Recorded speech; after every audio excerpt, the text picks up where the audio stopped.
Welcome, this is Joe Bolero Jr. with the International Academy of Podcast Professionals and this mini-tutorial or Mini-Toot on Adobe Audition CC hardware settings. To get to your hardware settings, we need to go to our preferences. So we will go up to Adobe Audition, scroll down to Preferences. Now you can select General if you want. You'll get this same kind of screen in your pop-up dialog box, but I'm going to take us right down to Audio Hardware.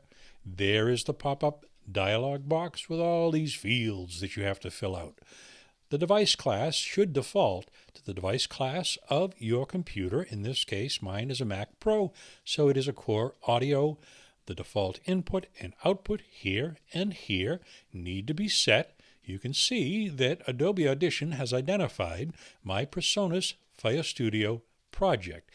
When I plugged that into my computer, it downloaded software, and when I turned on Adobe Audition for the first time, it identified in this drop-down list the PreSonus Fire Studio, so I could make my input PreSonus Fire Studio. Now you can make it whatever you want, whatever hardware is connected to your computer. Be aware if you do select something other than what is set when you first open this, you will get a little warning box about changes affecting a recording that you may be working on. Of course, you can turn that off so it doesn't pop up, but you can just answer yes, it's fine, and you can set that, and your default output should be identical to your default input. There will be a drop-down screen as well, and your master clock should change to identify the input and the output. The buffer size should default to 2048, and the sample rate, I have it set at 44,100 Hertz, which is what I record at. Once these items are done, we are going to go over to Audio Channel Mapping. Click that. This is where you set your preferences to have Adobe Audition identify the microphones you're using. In this case, I have my Heil microphone plugged into channel 1 on my PreSonus Fire Studio project, so I have selected that. There should be a drop-down screen. There it is right there. And of course, all of the other microphones, all the other channels are here, including the SPDIF, which stands for Spiders in Food. Now, it doesn't. It stands for Sony Philips Digital Interface, which is just a program for transmitting digital audio. I'm going to have it at microphone 1. My microphone 2 is set up for my guest.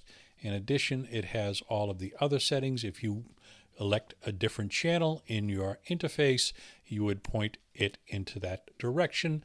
Your output, here we go, device, PreSonus Fire Studio. And you can see here that I have set this as one left PreSonus Fire Studio, DAWRT1. DAW stands for Dead Ants Walking. No, it doesn't. It stands for Digital Audio Workstation, which is the software that was downloaded when I plugged in Fire Studio. It is the universal controller, they call it. So it's identifying the software, which is correct. I had the software set at write 1 for my file channels and write 2 for my second microphone.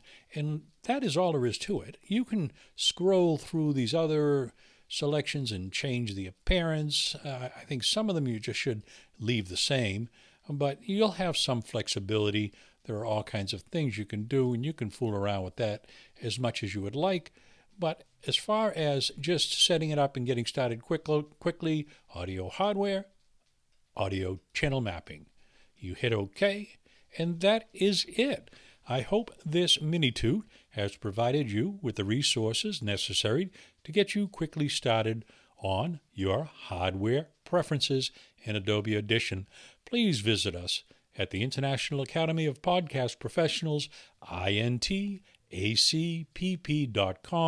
where you will find access to all of the resources you will need for your show, whether it be a podcast, a webinar, or a video tutorial series like this. This is Joe Bolero Jr. Thank you.